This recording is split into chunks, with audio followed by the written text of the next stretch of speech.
Hi everybody, this is John with Sim Racing Revolution, and today we are answering another viewer's comment. And this was on the video that I did on Forza Horizon 5 and seeing if everything worked okay with it. Remember, we had some issues with the shifting and things like that. So here's the comment. It comes from Combustion Corner, and I do apologize. This is a pretty old comment, but I'm just getting around to it. So yeah, please leave all your comments and stuff. I won't get back to everybody, but yeah.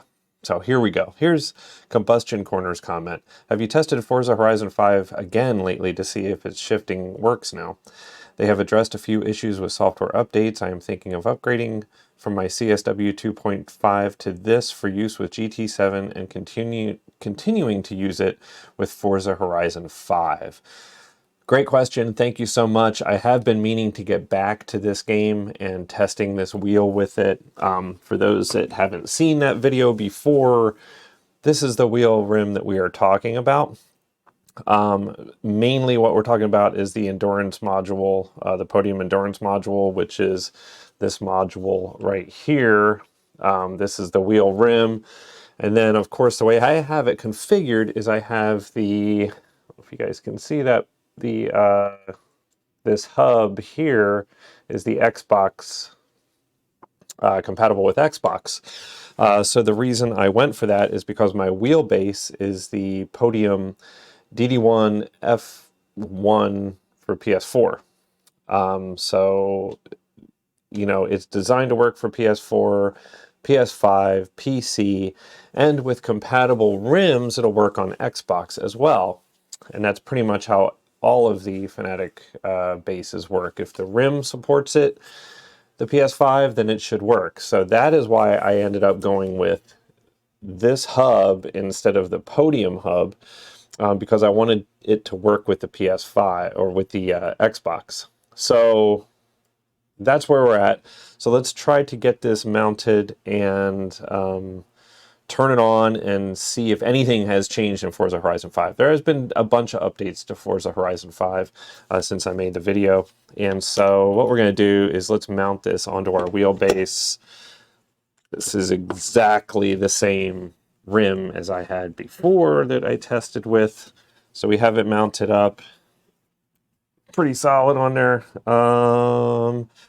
Okay, let me switch screens here. So as you can see, we are in Forza Horizon 5 on the Xbox right now. We don't have a connection of a controller, so let me turn on the wheelbase and let it go through its little gyration there. Okay, and we are there. We should have a controller connected. There we go. All right.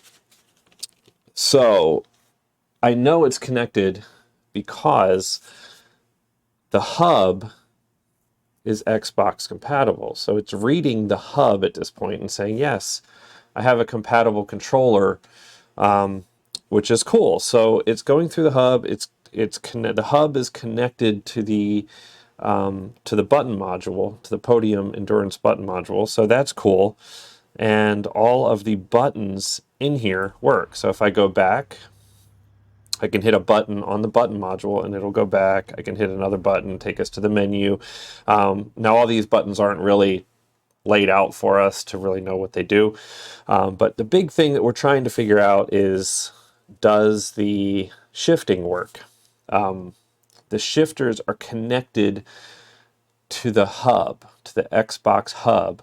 They are not connected to the Podium module. So that's important thing to keep in mind, because that's where we had the issue last time, because what the Xbox ends up doing is it picks one or the other. And in this case, in Forza Horizon 5, it's picking only the Endurance button module as the only input device, even though we know it detects the hub because it works as a controller on the Xbox. If it didn't detect that hub, this would not work at all on the Xbox, in theory. So what we need to do is let's go into our settings, and we're going to verify what our controller settings are. So if we go to change button mapping, we can scroll down and we can get to, oh, we're on the, here, wheel. we should get to the wheel part first. And now we can see how we have shift up is RB and shift down is LB. So that's the right bumper and left bumper. So on the button module, on the endurance button module, there's two buttons up at the top corner. They're green and blue. The green button is the RB, is the right bumper, and the blue button is the LB button. So that's in the top left corner of the button module. Now we also know that the paddle shifters that are attached to the hub, to the Xbox hub, are also mapped to RB and LB. And I can prove that if we go into, let's remap these right now. So shift up is currently LB. I'm just going to switch it to the wrong one, to LB. All right, so now let's go back in. I'm pushing the button to assign it. I am hitting the paddle shifter that I want to shift up, and it's RB. Now I'm going to assign the left paddle shifter, which is LB, and you can see it mapped it. Now we're going to do the same thing again, and we're going to hit the ones on the button module. But let me map it wrong first. All right, so now it's wrong. So now shift up, we want it to be RB, so I'm hitting the green button on the upper left of the button module, and there's RB. Now I'm going to assign LB, which is the blue button in the upper left of the button module, and there's LB. So we do know it works. So what I'm going to do is go back, and I'm going to assign RB to the paddle shifter again, and LB to the other paddle shifter. So now we should have everything mapped to paddle shifters. That's good. Save and continue. The other thing that we need to make sure that we do is change our difficulty and make sure that we have shifting set to manual. No brainer. Okay. So everything should work, right? Well, let's use our paddle shifters to shift. Now, if you see in the bottom right corner of your screen, you can see what gear I'm currently in. And you can see I'm hitting the paddle shifter and nothing is changing. It's still in first gear. Now I went to second gear. And now it's at third gear. So you can see it kinda is trying to get an input, right? Let's go the other way and see if we can't trick it into going the other direction. See, it's just not working. So now let's try the buttons on the button module. Oh, we're down to first, second, third, fourth, and back to first. So that seems to work. So let's go, let's drive. Let's use our paddle shifters. Again, nothing.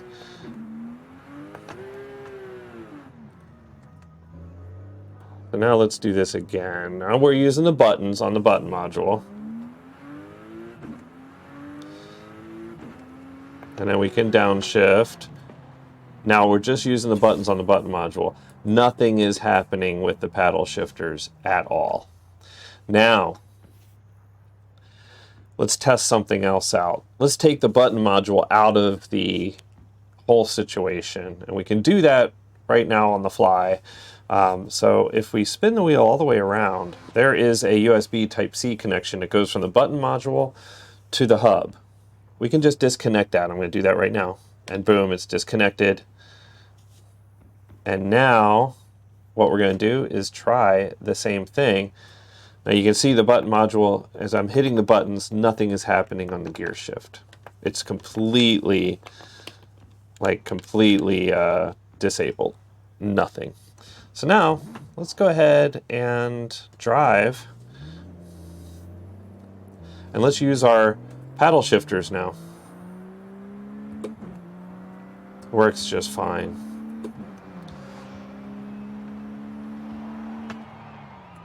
We can downshift with the paddle shifters.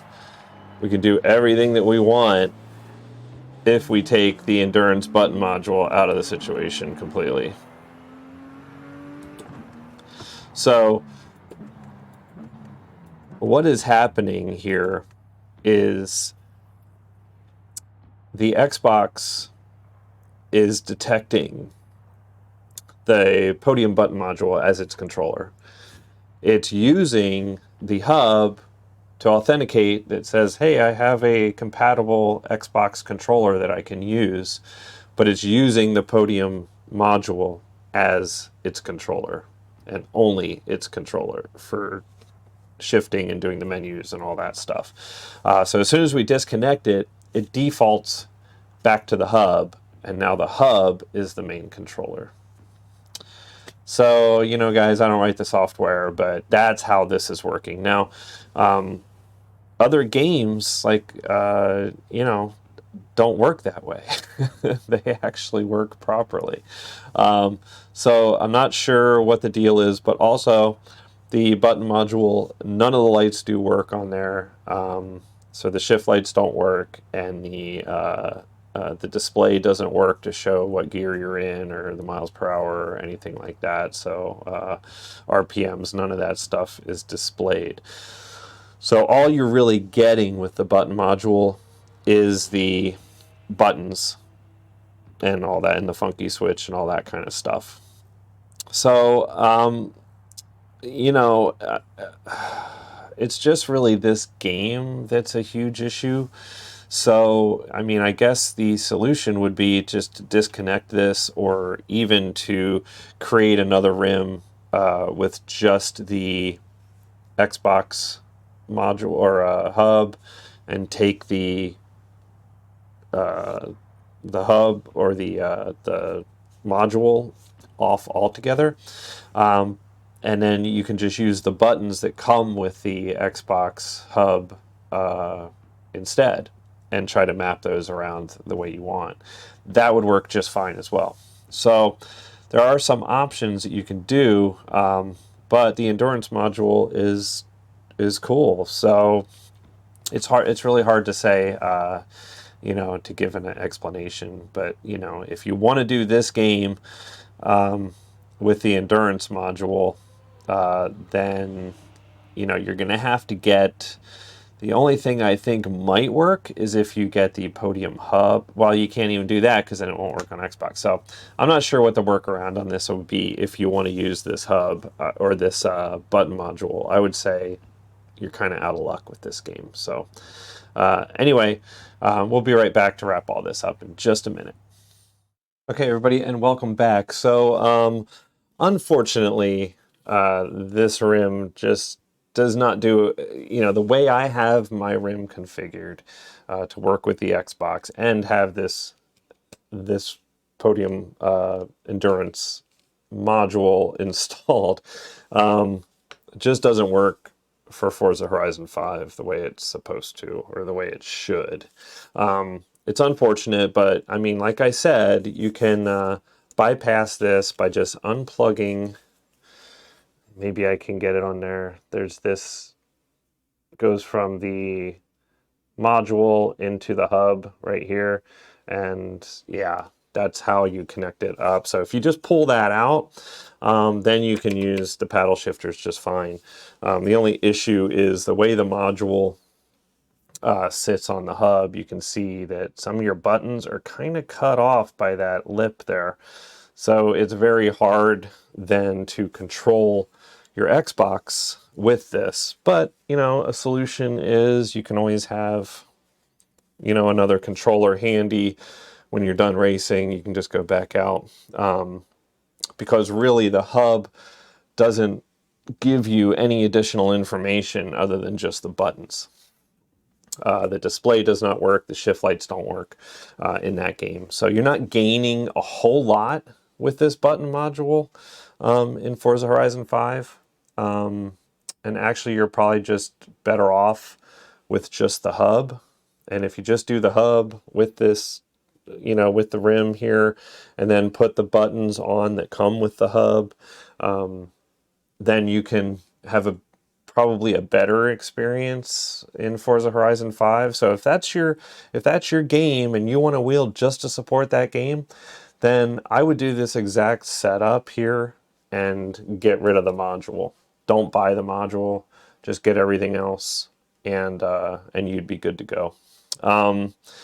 So that's my suggestion so far. I don't think they're going to fix this issue. It just looks like that's the way it's designed, and Yeah, unfortunately, it takes one input from a controller, or one controller it can have, I think, at any time, and that's it. So even though these are mapped to the same thing, this game is only accepting one controller, and that's it, it seems.